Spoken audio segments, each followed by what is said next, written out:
Rahul registered his company following the normal procedure as the subscribers in his company were more than 7. Now let us look at the registration process for the proposed companies having 7 or less than 7 subscribers. Such a process is known as Simplified Pro Forma for Incorporating Company Electronically, or SPICE. This process uses Form INC 32, which leads to an integrated incorporation using a fast track mode. Let's meet Lakshman. This is Lakshman, and just like Rahul, he is also an entrepreneur, but he is proposing a company having only 3 subscribers. Just like Rahul, here the first step would be to get a DSC. The fast track process via the INC 32 form along with INC 33 and INC 34 will serve the purpose of getting a DIN number, reservation of name and incorporation. INC 33 is an electronic memorandum of association and INC 34 is an electronic article of association. You can download these forms from the MCA portal. INC 32 provides the option of reserving only one name. But if you are not sure about the availability of your proposed name, it is better to get the name reserved by applying through Form INC 1 as mentioned in the normal mode and then make the application under INC 32. PAN application, TAN application and even ESIC, that is the Employee State Insurance Corporation, all of it can be done in this single form. This is an integrated form right from the stage of starting the DIN application to the incorporation certificate. In this case, INC 32 is a boon to entrepreneurs as you see how it simplifies and speeds up the process. INC 32 unfortunately also has several drawbacks, Lakshman.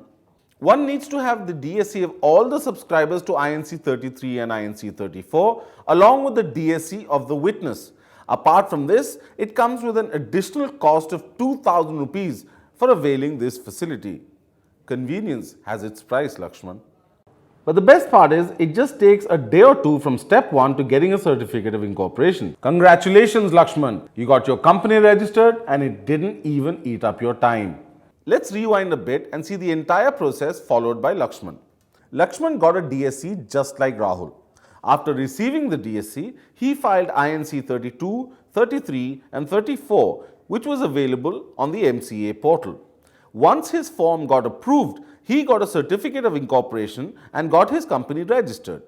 All of this took just one day. Though it doesn't take as long, the cost for this process is higher than the procedure Rahul had to follow as he had more than 7 subscribers. Now look at the time period. The entire process would take about 3 to 4 days in the normal process, but the fast track mode takes just 1 or 2 days.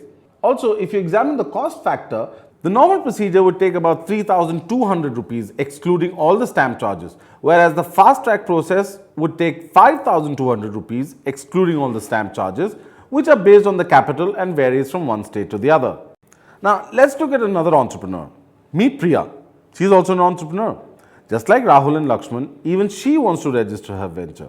But unlike them, she is registering her LLP. Thankfully, the LLP is another form of a corporate body that is registered under the Ministry of Corporate Affairs and regulated by it. Priya's LLP registration is almost identical to a company's registration procedure.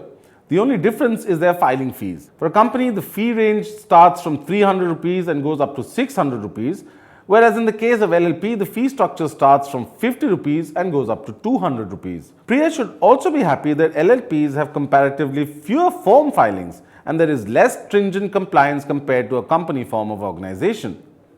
You can find the forms for registering an LLP on the MCA portal, the same as before. On the Forms and Downloads link, there shall be a separate link labeled as LLP Forms Download, which will provide you with forms Form 1, Form 2, Form 3 and Form 4 respectively, starting in the same procedure as that of the company. But before that, Priya, you would have to get a DSC. After completing the first step, which was getting DSC, you would have to get a DIN, which is available on the MCA portal. Once you fill that, go ahead and fill in Form 1. Form 1 is for name application and follows the same procedure as the name registration for companies. Next, fill in Form 2, which is for incorporation, and it is equivalent to the INC 7 form. Like the INC 7, it should have all the basic details of the LLP, the name of the company, the registered office of the company, and so on. Once you're done filing Form 2, go ahead and fill in Form 3.